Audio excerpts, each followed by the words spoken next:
नमस्कार, अजय चतुर्वेदी। एक तरफ राहुल गांधी और पूरा विपक्ष जाति जनगणना की बात कर रहा है, सत्ता पक्ष इसे सुनने को तैयार नहीं। इसी दरमियान सुप्रीम कोर्ट से दो नए फैसले आए हैं आरक्षण को लेकर के, जिसको लेकर राजनीति काफ़ी गरमाई हुई है। एक फैसला है जिसके तहत कोटे में कोटा, और दूसरा है फिर से क्रीमी लेयर का मुद्दा उठाया है सुप्रीम कोर्ट ने। इन दोनों मसलों पर चर्चा करने के लिए आज मैंने आमंत्रित किया है कानून विशेषज्ञ, संविधान विशेषज्ञ, बनारस हिंदू विश्वविद्यालय लॉ फैकल्टी के डीन और हेड भी रहे प्रोफेसर MP सिंह साहब। इस पूरे सुप्रीम कोर्ट की तरफ से जो फैसला आया है, उस फैसले पर और उसका क्या कुछ राजनीतिक और सामाजिक प्रभाव पड़ सकता है अगर ऐसा होता है, तो उस पर हम चर्चा करेंगे। तो सीधे हम प्रोफेसर सिंह के पास चलते हैं और उन्हीं से जानते हैं इस पूरे प्रकरण के बारे में क्या कुछ, इस आदेश के आने के बाद क्या माहौल बन रहा है। सर, आपका बहुत बहुत स्वागत है। हम सब, मैं भी इसको जानना चाहता हूं और हमारे दर्शक भी जानना चाहते हैं कि ये जो दो फैसले आए हैं सुप्रीम कोर्ट के, उससे क्या कुछ प्रभाव पड़ेगा भारतीय जनमानस के ऊपर, ख़ास तौर पर OBC, जिसमें कि बताया OBC, दलित और आदिवासी को लेकर के। कहा तो ये भी जा रहा है कि अब तो केवल पिछड़ी जातियों में ही 46 लाख से ज़्यादा वर्ग हैं, उनको किस तरह से वो मैनेज करेंगे और आगे की तरफ ले जाएंगे अगर ये इम्प्लीमेंट करना होता है, या सत्ता पक्ष फिर संसद के अंदर इसको भी, इसके खिलाफ भी कोई कानून बना करके सामने आती है। चतुर्वेदी जी, इस वार्ता को आयोजित करने के लिए आपका बहुत धन्यवाद, और हमारे जो दर्शक हैं उन सभी को भी मेरा नमस्कार। असल में 1 अगस्त को सुप्रीम कोर्ट के 7 न्यायाधीशों के संवैधानिक पीठ से ये जो जजमेंट आया, यह जजमेंट 6:1 का है जी, और 6 जजेज ने जो फैसला दिया उसका आशय ये है कि शेड्यूल कास्ट और शेड्यूल ट्राइब का, जो शेड्यूल कास्ट का 15% आरक्षण जो संविधान में है गारंटी, और शेड्यूल ट्राइब का 7.5% जो 22.5%, और आप जानते होंगे कि बाद में 27% आरक्षण बैकवर्ड क्लासेज को दिया गया जी, OBC को। तो अगर आप OBC के आरक्षण को देखेंगे संविधान में, तो उसमें जो फ्रेज इस्तेमाल है वो है सोशली एंड एजुकेशनली बैकवर्ड जी। लेकिन ये जो शेड्यूल कास्ट और शेड्यूल ट्राइब का आरक्षण है, इसके संदर्भ को ठीक से जान लेना आवश्यक है कि भारतवर्ष के इतिहास में हजारों वर्ष से जो डिप्रेस्ड या दमित जातियां थीं, जिनको बाद में संविधान में शेड्यूल में उनका नामकरण होने के कारण उनको हम शेड्यूल कास्ट कहते हैं, लेकिन वास्तव में ये अस्पृश्य या अछूत जातियां थी, अनटचेबल्स। अनटचेबिलिटी या अस्पृश्यता एक हजारों वर्ष की सामाजिक और सांस्कृतिक, कुछ लोगों को मुख्य धारा से बहिष्कृत करके चलने की परंपरा थी। तो इस फैसले में एक पक्ष तो ये है कि जो बहिष्कृत या अस्पृश्य जातियां रही हैं उनकी एक होमोजीनियस कैटेगरी है, एक रूपता है उनके में, क्योंकि ये पूरी की पूरी कैटेगरी ऐतिहासिक रूप से गढ़ी गई बहिष्करण या अस्पृश्यता के कारण पैदा हुई। तो इसमें किसी भी प्रकार का विभाजन या कैटेगराइजेशन किया ही नहीं जा सकता। एक पक्ष ये है, और ये लोग जो पहले पक्ष के पक्षधर लोग हैं, ये संविधान की धारा 341 और 342 की मदद ले रहे हैं,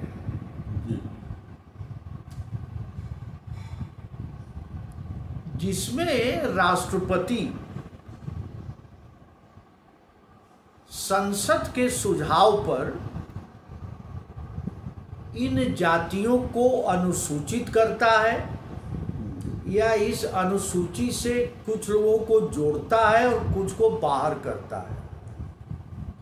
लेकिन धारा 341 जो शेड्यूल कास्ट के लिए है, अनुसूचित जाति के लिए, और 342 जो अनुसूचित या शेड्यूल ट्राइब, अनुसूचित जनजाति के लिए है, उसमें किसी भी प्रकार के विभाजन की कोई चर्चा नहीं है। तो एक इसका पक्ष ये है, और इन लोगों का ये भी कहना है कि जो दलित आंदोलन है या मुख्य रूप से जो दलित समाज सेवी या कार्यकर्ता या एक्टिविस्ट जो हैं, या संक्षेप में आप कहें कि दलित आंदोलन जो चला भारतवर्ष में, बाबा साहब उसके प्रणेता थे, उसके पहले भी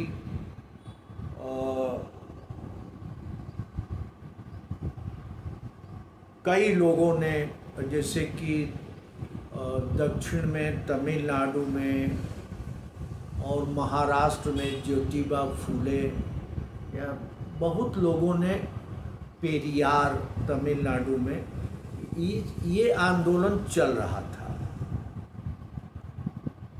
तो इसके आधार पर जब संविधान बना तो इस ऐतिहासिक बहिष्करण के अन्याय को रोकने के लिए या उसको कमतर करने के लिए ये अनुसूचित जाति और जनजाति के आरक्षण का प्राविधान किया गया।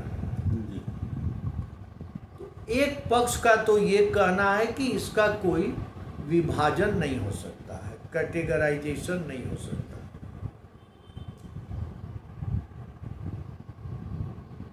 लेकिन 1975 में ही सर्वप्रथम पंजाब में तत्कालीन सरकार ने वाल्मीकि और मजहबी सिखों के बीच विभाजन किया, क्योंकि अन्य दलित जातियों की तुलना में वाल्मीकि और मजहबी सिखों की स्थिति बहुत खराब थी। मुख्यतया छुआछूत तो था ही, लेकिन इनके पास कोई जमीन नहीं थी कृषि योग्य, इनके पास कोई रोजगार नहीं था, तो इनकी स्थिति बड़ी दयनीय थी। तो पंजाब सरकार ने एक कैटेगराइजेशन किया कि जो वहाँ ट्राइबल है नहीं पंजाब में, आदिवासी लोग, तो कैटेगराइजेशन किया कि जो 15% का आरक्षण है उसमें से कुछ हिस्सा वाल्मीकि और मजहबी सिखों का अलग कर दिया जाए। उसके पीछे कारण ये था कि आरक्षण लागू होने के पश्चात दलितों में भी या शेड्यूल कास्ट में और शेड्यूल ट्राइब में भी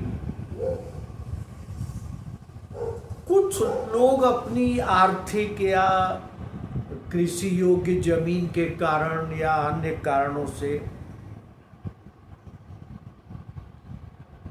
आरक्षण का अधिकांश लाभ इन जातियों को मिला।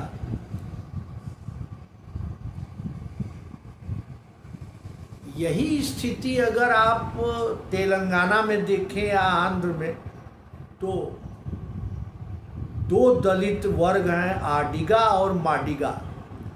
माडिगा बहुमत में है, लेकिन माडिगा की स्थिति बहुत खराब है और वहाँ ये आंदोलन लगभग 50 वर्षों से चल रहा था कि दलित आरक्षण में कैटेगराइजेशन करके जो नीचे की कुछ जातियां हैं उनके भी आरक्षण के लाभ देने की व्यवस्था किया जाए।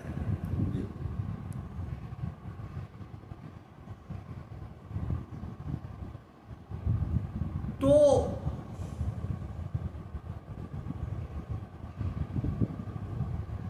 पंजाब सरकार के इस निर्णय के विरुद्ध लोग चले गए न्यायालय में और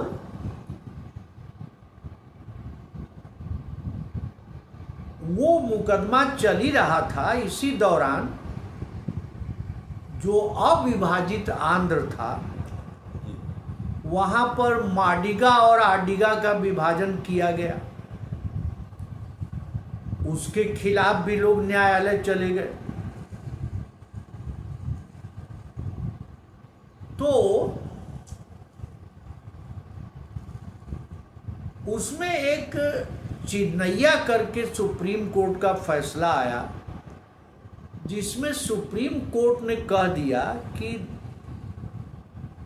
शेड्यूल कास्ट एक होमोजीनियस कैटेगरी है, एक ही वर्ग है, इसमें कोई विभाजन नहीं हो सकता। भारतीय संविधान की धारा 341 और 42 के अंतर्गत नहीं हो सकता। फिर पंजाब का केस यात्रा करते करते 2004 में सुप्रीम कोर्ट तक गया। वहां पर सुप्रीम कोर्ट ने चिन्नैया के फैसले का हवाला देकर इस विभाजन को असंवैधानिक घोषित कर दिया। ये लंबा पीरियड लगा इसमें, जी, वो तो यहाँ का जुडिशियल प्रोसेस बड़ी लंबी यात्रा होती है और इतनी लंबी होती है कि लॉ में एक कहावत है कि justice delayed is justice denied. इस बात को तो अब सुप्रीम कोर्ट के चीफ जस्टिस भी कह रहे हैं कि हम लोग उससे समझौते पर चले आ रहे कहते हैं बस, लेकिन वो बेचारे कर क्या सकते हैं। एक बड़ी जटिल समस्या है। इसके बाद पंजाब सरकार ने फिर एक आदेश जारी कर दिया।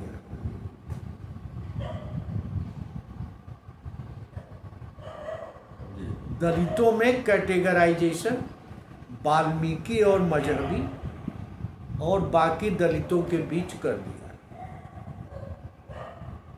फिर उसके खिलाफ एक देवेंद्र सिंह ने मुकदमा दायर कर दिया, जिस केस को कहते हैं Devendra Singh versus state of Punjab.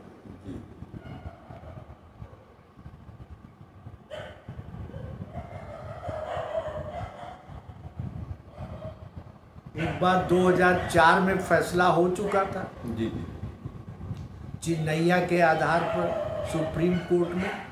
फिर ये मुकदमा यात्रा करते करते 2024 में ये पुनः आया।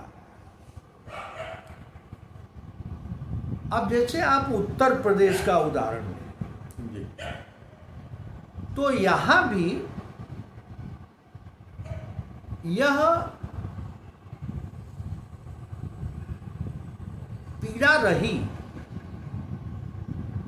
जैसे अगर आप जाटों जातियों को छोड़ दें तो इसके अतिरिक्त तकरीबन 54 नाम जाटों जातियां हैं,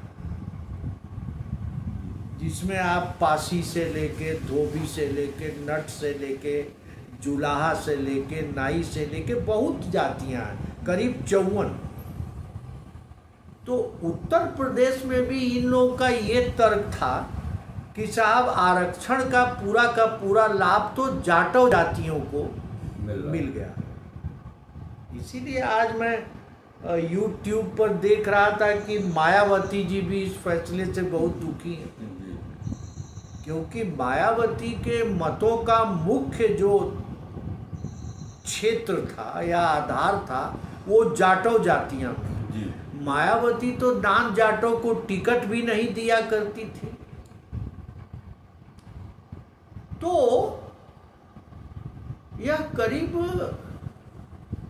563 पृष्ठों का फैसला है और इसमें खास तौर से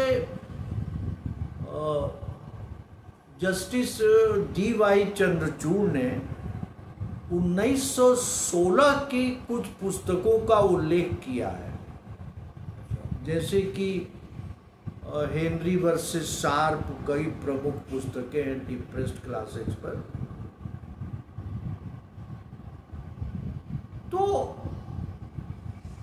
जस्टिस चंद्रचूड़ का कहना है कि दलित जातियों में भी छुआछूत है। आपस में दलित जातियों में भी वर्गीकरण है। शादी विवाह को लीजिए तो खान पान को भी लेकर, हाँ, खान पान को लेकर, पहनावे को लेकर, रीति रिवाजों को लेकर और अस्पृश्यता को भी लेकर। तो देखिए खास तौर से मैं 2 यूरोपियन समाज शास्त्री और विधि शास्त्रियों का उल्लेख करना चाहूँगा। एक है जॉन रॉल्स और एक है रोनाल्ड ड्वार्किन। तो उन्होंने कहा कि समता का मतलब कागजी समता नहीं हो सकती,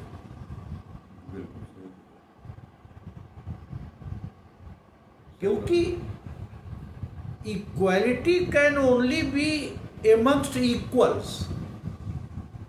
तो जो आप आरक्षण के माध्यम से समता लाने की कोशिश कर रहे हैं, यह संभव ही नहीं है जब तक कि आरक्षण परिणाम मूलक न हो, रिजल्ट ओरिएंटेड या रिजल्ट इक्वलिटी भी इसको कहते हैं, परिणाम मूलक समानता।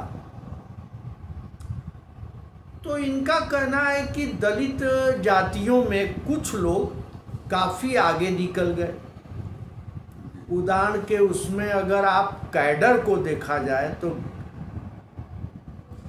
ए ग्रेड के कैडर में भी लोग चले गए, जैसे IAS हुए, IPS हुए, IFS हुए रिजर्वेशन के कारण। B ग्रेड के कैडर में भी काफ़ी लोगों को इसका लाभ मिला। नीचे C और D ग्रेड के कैडर में भी काफ़ी लोगों का हुआ। लेकिन इसमें बहुत सी कमजोर जातियां वंचित रह गई।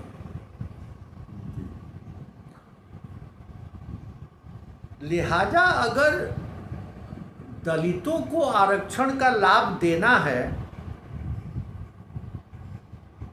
तो इसमें कैटेगराइजेशन या विभाजन करना पड़ेगा। लेकिन यह विभाजन मात्र सरकार के भीम या कल्पना के आधार पर या राजनीतिक लाभ हानि के आधार पर नहीं किया जा सकता, बल्कि इसके लिए सरकार को आंकड़े और कुछ वैज्ञानिक आधार न्यायालय के समक्ष प्रस्तुत करने पड़ेंगे कि हम दलित जातियों में विभाजन क्यों कर रहे हैं, कैटेगराइजेशन क्यों कर रहे हैं। और न्यायालय को यह अधिकार होगा कि सरकार के उन निर्णयों का पुनर्विलोकन करे या जुडिशियल रिव्यू करे।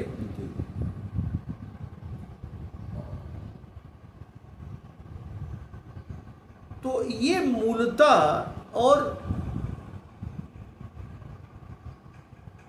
इसमें अगर एक डिसेंटिंग ओपिनियन भी है जस्टिस बेला एम त्रिवेदी का, क्योंकि सुप्रीम कोर्ट ने ये कह दिया कि दलित जातियों में कैटेगराइजेशन का काम राज्य भी कर सकता है, स्टेट गवर्नमेंट्स। भारतीय संविधान के अनुच्छेद 15 और अनुच्छेद 16 के अंतर्गत वो ये देख सकता है कि दलित समुदायों में भी कौन समुदाय सबसे बैकवर्ड रह गए। जैसे नीतीश कुमार ने बिहार में किया कि दलित, अति दलित या महादलित, पिछड़ा, अति पिछड़ा विभाजन किया, और ये करते करते वो ले गए 65% तक बिहार में, जो उन्होंने जातिगत सर्वे या सर्वेक्षण कराया। अब इसका एक बेला एम त्रिवेदी का कहना है कि भारतीय संविधान के अनुच्छेद 341 के अंतर्गत एक तो ये पावर केवल पार्लियामेंट को है, और दूसरी बात कि दलित एक ही वर्ग है, इसका कैटेगराइजेशन किया ही नहीं जा सकता, ये उनका कहना है।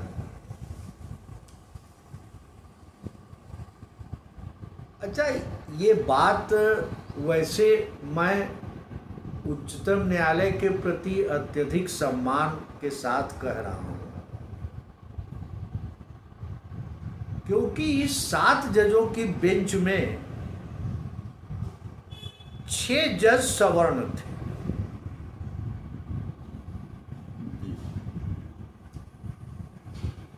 सबसे आश्चर्यजनक बात यह है कि कैटेगराइजेशन की सबसे मजबूत वकालत इस बेंच के जस्टिस BR गवई ने किया, जो दलित वर्ग से आते हैं, और जस्टिस BR गवई ने ही क्रीमी लेयर का भी सवाल उठा दिया। हाँ। और बाद में 4 जजेस ने उनका समर्थन भी किया, लेकिन ये तर्क के प्रणेता रहे जस्टिस BR गवई कि इनमें भी क्रीमी लेयर की अवधारणा को लाना चाहिए, क्योंकि जो लोग आरक्षण का लाभ लेकर एक निश्चित सामाजिक शैक्षणिक स्थिति पर पहुंच चुके हैं, उनको दलित आरक्षण की पद्धति से बाहर कर देना चाहिए। जैसे Indira Sahni versus union of India के केस में बैकवर्ड क्लासेज में क्रीमी लेयर की अवधारणा किया गया। और जस्टिस BR गवई ने एक बड़ा रुचिकर उदाहरण दिया है, वो मतलब बड़ा रुचिकर है पढ़ने वालों के लिए, सुनने वालों के लिए भी, कि रेलगाड़ी के एक डब्बे में, जनरल क्लास के डब्बे में, जो लोग किसी प्रकार से चढ़ जाते हैं, सीट कब्जा कर लेते हैं, वो लोग कोशिश करते हैं कि अब दूसरा न चढ़ने पाए, दरवाजा तक बंद कर देते हैं। हाँ, उसी तरह से दलित वर्गों में भी हुआ कि जो लोग एक खास सामाजिक आर्थिक स्थिति को प्राप्त कर लिए हैं जी, वो चाहते हैं कि अब इसमें कोई वर्गीकरण ना हो, कोई वर्गीकरण ना हो, इसको एक ही इकाई माना जाए दलित वर्ग को, जिससे कि दूसरे लोग ट्रेन के उस डब्बे में न चढ़ पाएं, इसका लाभ न ले सके। ये उनका तर्क है। एक इसमें बड़ी महान जज है पंकज मित्तल, वो तो फैसला देते देते गीता, महाभारत और पुराण और वेद तक चले गए। उन्होंने भाषण देते देते यहाँ तक कह दिया कि भारतवर्ष में तो शुरू में जाति व्यवस्था थी ही नहीं, वर्ण व्यवस्था थी, लिहाजा इस आरक्षण का अब कोई अर्थ नहीं रहा। यहाँ तक चले गए। मतलब हमको लगता है कि एक खास जो न्यायपालिका में भी कुछ टिपिकल हिंदू माइंड के न्यायाधीश घुस गए या घुसा दिए गए। एक यह भी आने वाले भारत के विधि शास्त्र के लिए एक बहुत बड़ी समस्या है कि बहुत से हाई कोर्ट के जज और सुप्रीम कोर्ट के जज भी इस तरह की प्रतिक्रियावादी विचारधारा को रख रहे हैं और मौका मिल रहा है तो उसका प्रतिपादन भी कर रहे हैं। तो हम पंकज मित्तल की बात को तो छोड़ दे रहे हैं। तो अब प्रश्न ये उठता है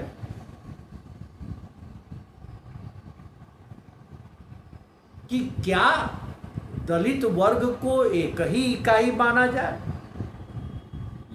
या अगर इसका उद्देश्य इन पिछड़े हुए और दमित वर्गों को समाज की धारा में लाना है तो इनका कैटेगराइजेशन या विभाजन किया जाए।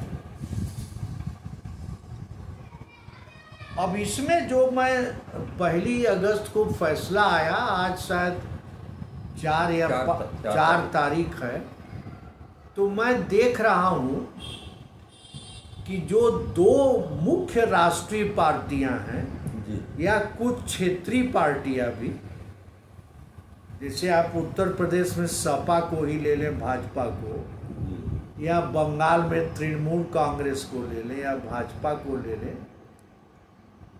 तो अभी इस पर लोग राजनीतिक प्रतिक्रिया देने से बच रहे हैं,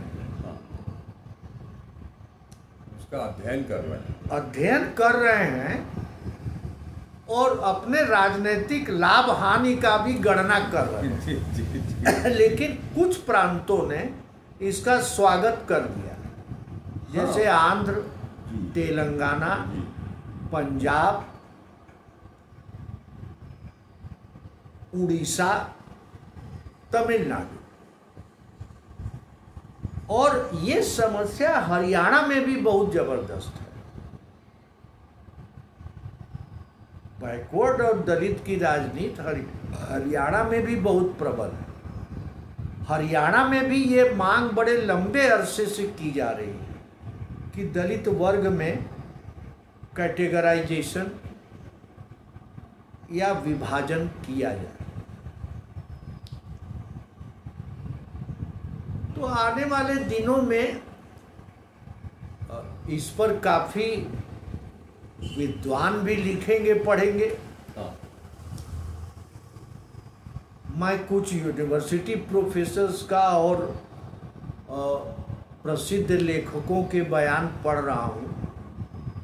उनका ये कहना है कि दलित वर्ग जो राजनीति में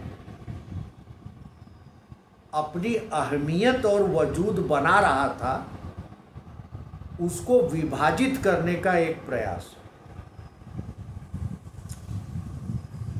आप जानते होंगे कि उत्तर प्रदेश ने भाजपा ने भी अपना मुख्य ध्यान 2014 से ही केंद्रित किया था नान जाटो दलित जातियों।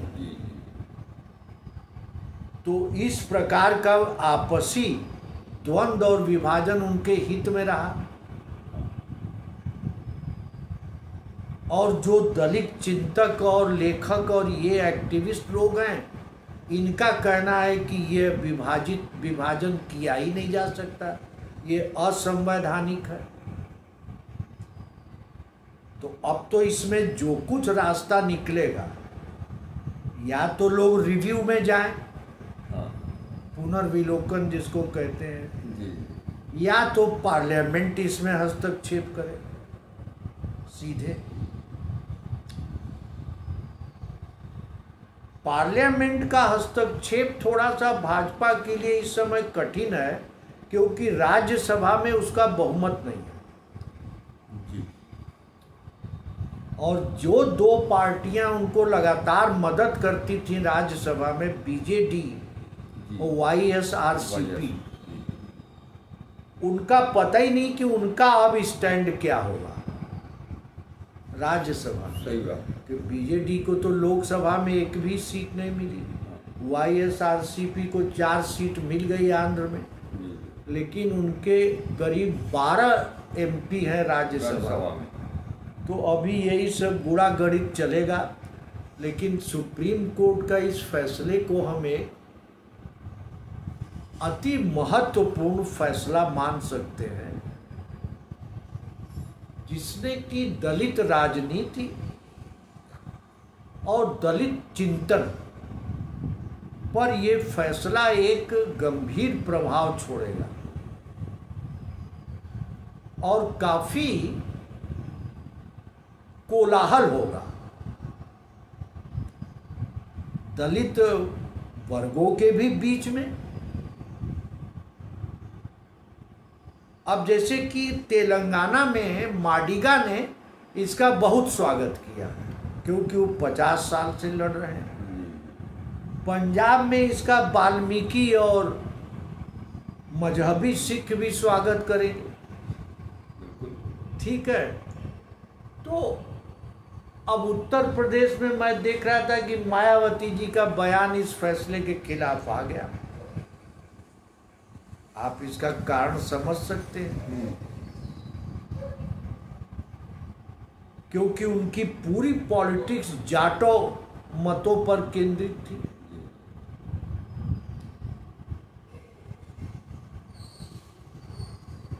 क्रीमी लेयर का अगर सवाल आप उठाते हैं, तो अगर आप इंदिरा साहनी के केस को देखें, उस फैसले के बाद 6 ग्राउंड कमीशन एक अपॉइंट हुआ क्रीमी लेयर के निर्धारण के लिए, तो उसमें उन्होंने 6 ग्राउंड दिया, जिसमें आपके घर में या बैकवर्ड क्लास के घर में किस तरह की नौकरी लोग कर रहे हैं, आर्थिक स्थिति क्या है, जगह जमीन कितनी है, मकान कितना है, शैक्षणिक स्थिति क्या है,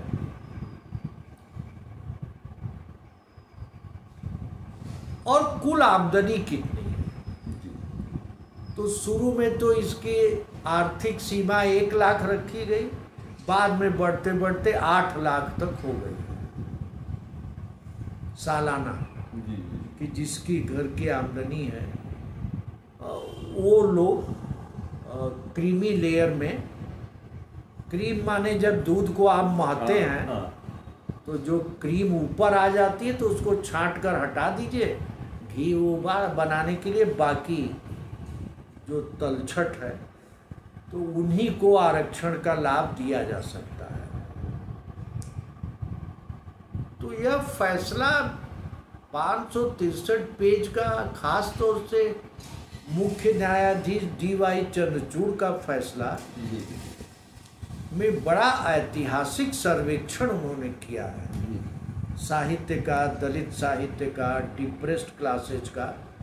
एक सुविचारित फैसला है, लेकिन निश्चित तौर पर इसके बड़े गंभीर राजनैतिक परिणाम निकलेंगे और दलित राजनीति में भी इसका गंभीर परिणाम होगा। सर, ये जो आपने बताया, इस लिहाज से जो कुछ भी फैसला आया है, इसको अगर हम मान लीजिए कि संसद में इस मुद्दे को उठाते हैं, इसको ले आते हैं, इस पर एक्सेप्ट होता है और चर्चा भी होती है, तो इससे तो कहीं ना कहीं राहुल गांधी का जो जातीय जनगणना का उनकी जो बात है, उन्होंने जो स्लोगन दिया है बार बार कर रहे, उससे उनको नहीं, अभी हम इसमें राहुल गांधी या नरेंद्र दास मोदी को नहीं बीच में लाना चाहते हैं जी। ये डिस्कशन हल्का हो जाएगा। हमें यही नहीं मालूम कि राहुल गांधी की इसमें सोच क्या है, आज तक प्रकट ही नहीं हुआ। हाँ, कि आप जातीय जनगणना की तो बात कर रहे हैं, लेकिन क्यों कर रहे हैं, इसका उद्देश्य क्या है, इसका मोडस ऑपरेंडाई क्या होगा, इसको लागू कैसे करेंगे, क्यों आप लागू करना चाहते हैं, कैसे लागू करेंगे, ये सब अभी स्पष्ट नहीं है। लेकिन हम एक बात आपको जरूर बता दें कि इस फैसले में सुप्रीम कोर्ट ने ही इस बात पर जोर दे दिया है जी कि अगर आप कैटेगराइजेशन करते हैं या दलित वर्ग में विभाजन करते हैं, ये तो सुप्रीम कोर्ट ने कह दिया कि यह एक वर्ग नहीं है, इसमें कई परत दर परत है।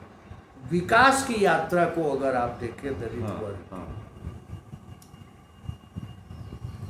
दूसरे पक्ष का ये कहना है कि चाहे आईएएस भी हो जाए, लेकिन उनके प्रति सवर्णों की दृष्टि तो वही रहती है कि अछूत है, अछूत है। लिहाजा वो ऐतिहासिक कारण तो खत्म नहीं हुआ, इसलिए कैटेगराइजेशन नहीं होना चाहिए। यही दो लाइन के मुख्य झगड़ा है इसमें। सुप्रीम कोर्ट का ये कहना है कि जब आप विभाजन करेंगे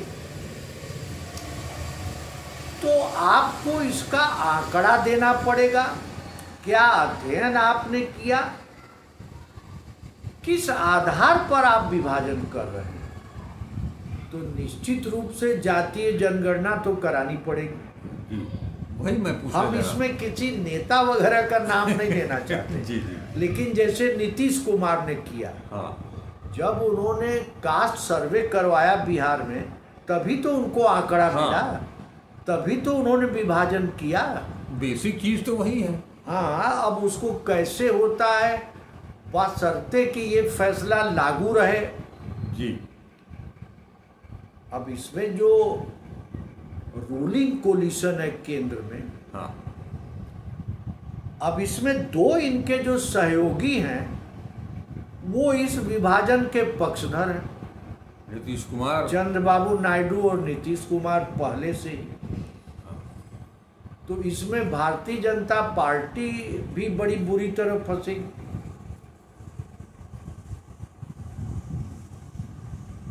अगर कांग्रेस इसमें आगे बढ़ती है,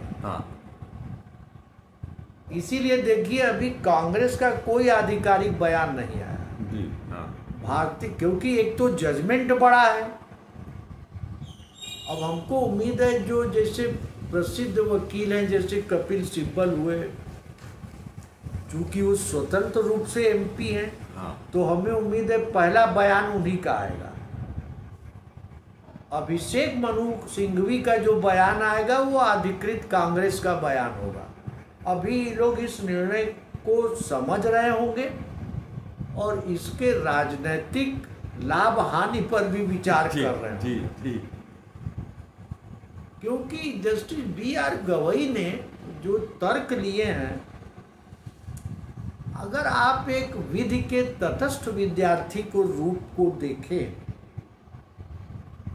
तो आज हम दुनिया जिस मोड़ पर आकर पहुंची है, वहां पर इसका काफी लोग स्वागत भी करेंगे। हाँ, और जो लोग जस्टिस गवई के हिसाब से ट्रेन के डब्बे में चढ़ गए हैं वो विरोध भी करेंगे।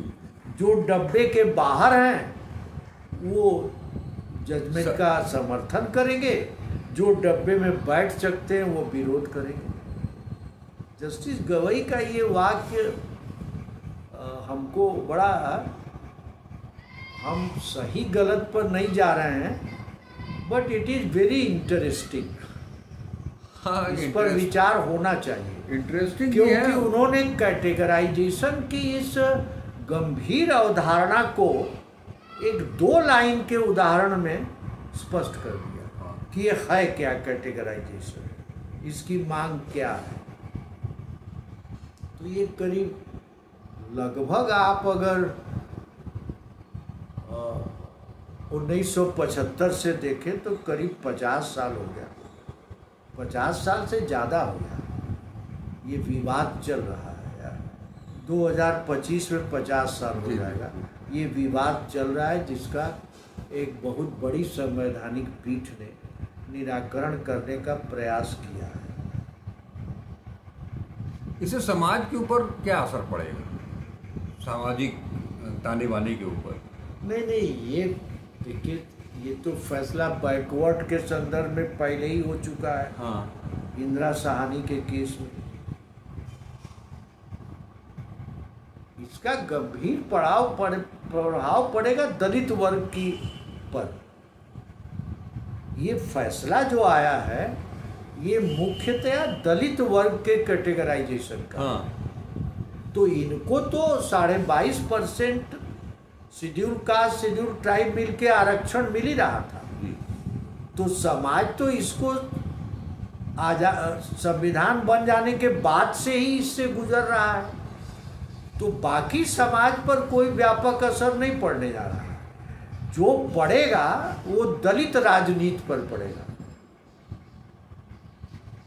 और कुछ खास किस्म की राजनीतिक दलों पर पड़ेगा, जैसे बसपा हुई या कुछ इस तरह के राजनीति। एक नए उभरते हुए चंद्रशेखर आज़ाद हैं, उनकी भी राजनीति प्रभावित हो सकती है। वो तो खैर अभी एक ही सीट पर हैं, हमकी उनकी आइडियोलॉजी वगैरह कुछ समझ में नहीं आती, क्योंकि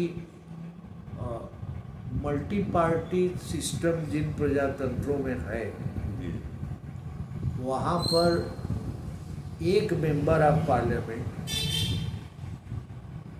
बिना एक कोलिशन बनाए,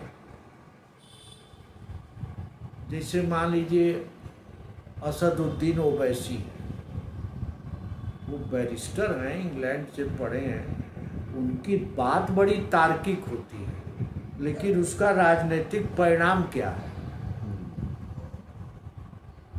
मान लीजिए इसी फैसले पर संसद में बहस हुई किसी नियत से कि इस फैसले को निष्क्रिय कर देना है या कारगर करना है, तो चंद्रशेखर आजाद के एक वोट से क्या फर्क पड़ेगा। लेकिन ठीक है, वो एक एक्टिव पॉलिटिशियन शेड्यूल कास्ट की पॉलिटिक्स में पश्चिमी जिलों में अभी खास तौर से उभरे हैं। अगर वो तेजी से आगे बढ़ते हैं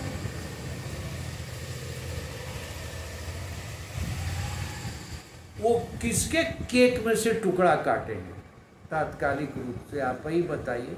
मायावती। और अगर उत्तर प्रदेश का दलित वर्ग एक लंबी दूरी की राजनीति करना चाह रहा है तो उसे तो किसी न किसी समूह के साथ अपने साफ गोई के साथ मुद्दों के साथ जाना पड़ेगा। एक संसद सदस्य तो बहुत कुछ होना नहीं है।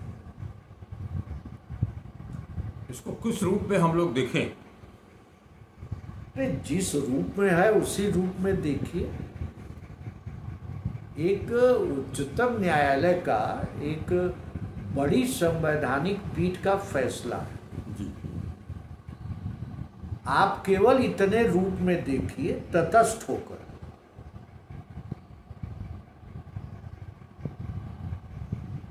कि इसके गंभीर राजनीतिक परिणाम होंगे और इसका गंभीर प्रभाव दलित राजनीति पर पड़ेगा, क्योंकि इसमें दलित राजनीति में विभाजन हो गया है। हाँ। एक वर्ग कहता है कि ये दलित राजनीति की एकता को तोड़ने का फैसला है, एक वर्ग कहता है कि नहीं, दलित वर्ग में कुछ लोग जो मलाई ले खा चुके हैं, उनसे नीचे आकर जो अन्य जातियां हैं उनको लाभान्वित। एक बात पर आपको और विचार करना चाहिए कि मान लीजिए आपने कैटेगराइजेशन कर दिया, ये जो नीचे की दलित जातियां हैं इनकी आर्थिक स्थिति ऐसी नहीं है कि आज के महंगे शैक्षणिक माहौल में शिक्षा का खर्च इतना महंगा है कि ये आरक्षण की सीमा को लांघ सके। न इनके मुफ्त शिक्षा की कोई व्यवस्था है, न इनके मुफ्त छात्रावासों की व्यवस्था है, ये अपने गांव घर से आ जाए शहर में, तो उसके बारे में किसी भी सरकार ने कोई गंभीर प्रयास नहीं किया।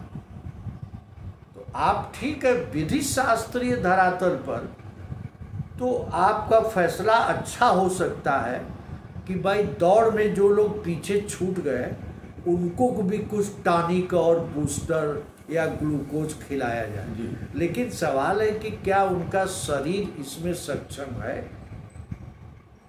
लेकिन सर, अगर इसको इम्प्लीमेंट किया जाता है, वर्गीकृत किया जाता है, और वर्गीकृत करने के बाद जो सबसे निचले पायदान के जो लोग हैं उनके उन्नयन की अगर बात की जा रही है, तो जैसे आज भी एजुकेशन सिस्टम में बहुत सारे लोगों को इसका लाभ दिया जा रहा है, निःशुल्क शिक्षा दी जा रही है।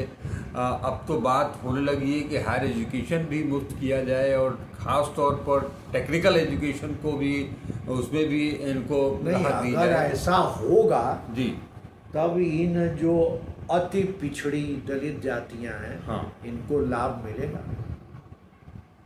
तो कायदे से तो यही होना चाहिए कि इसको वर्गीकृत कराना चाहिए। और मैं अभी किसी अपने निर्णय पर नहीं पहुंच रहा हूं, क्योंकि मैं न तो किसी पॉलिटिकल पार्टी का सदस्य हूं जी, मैं तो एक विधि के विद्यार्थी होने के नाते, हाँ हाँ, चूँकि ये एक बहुत बड़ा फैसला है और इसमें गंभीर तर्क शास्त्र का इस्तेमाल किया गया है, इसमें न्यायाधीशों की सामाजिक स्थिति और वर्गीय स्थिति की विचारधारा ने भी काम किया है।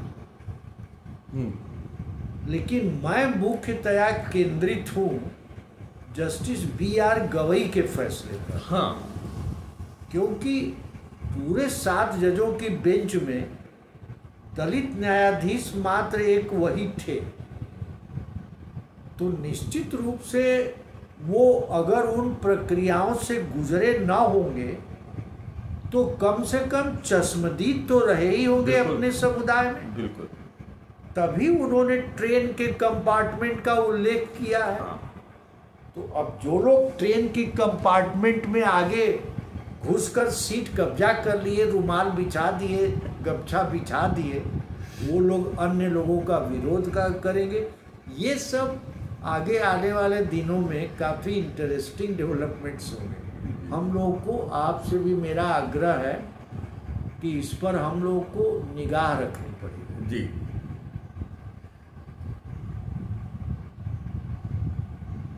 बहुत बहुत शुक्रिया सर आपका। आपने बहुत माने विधि के छात्र होते हुए, विधि के प्रोफेसर पंडित होते हुए आपने जिस तरह से हम लोगों को ये सब कुछ इस निर्णय के बारे में समझाया और बताया है, उम्मीद करते हैं कि जल्द ही आने वाले समय में इस पर कुछ चीज़ें और आगे आएंगी, कुछ चीज़ें और खुल करके आएंगी, क्या कुछ होने जा रहा है, कौन क्या करने जा रहा है इसमें। जब तक कि बड़ी राजनीतिक दलों का, जिनका कि एक प्रभुत्व है पूरे देश भर में, उनकी तरफ से भी जब तक कोई टिप्पणी नहीं आती है, उनका कोई बयान नहीं आता है, तब तक इसका रुख स्पष्ट नहीं होगा, तब तक हम लोगों को इस पर बहुत बारीक नज़र बना करके चलनी होगी।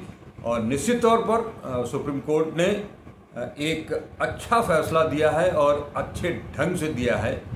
अब इंतजार की बारी है, देखा जाए। चतुर्वेदी जी, मैं अच्छा बुरा नहीं कहना चाहूँगा, यह एक ऐतिहासिक फैसला है जी, और सुविचारित फैसला है। हाँ, शब्दों का इस्तेमाल भी आपने बहुत चुन करके बहुत अच्छे तरीके से किया है। जैसे कि जस्टिस गवई ने उदाहरण बहुत बेहतरीन पेश किया है, वैसे ही आपके शब्दों का चयन भी बहुत लाजवाब है। बहुत बहुत शुक्रिया आपको। हम लोग फिर मिलेंगे और बहुत जल्द मिलेंगे। जैसा लगता है कि कुछ चीज़ें अगर आती हैं एडवांस में और कुछ इस पर और चीज कोर्ट से इतर संसद की तरफ से या राजनीतिक पार्टियों की तरफ से कोई पहल होती है, वो चाहे पक्ष में हो या विपक्ष में हो, तो उस पर हम लोग आगे चर्चा करेंगे। आप हमारे साथ बने रहें और लगातार हम आपके लिए ऐसे विषयों को चुन करके लाते रहेंगे। निश्चित तौर पर आप वीडियो को लाइक करें, ज़्यादा से ज़्यादा शेयर करें और अब तक अगर @अजय चतुर्वेदी 842 यूट्यूब चैनल को सब्सक्राइब नहीं किया है तो उसे सब्सक्राइब जरूर करें। नमस्कार।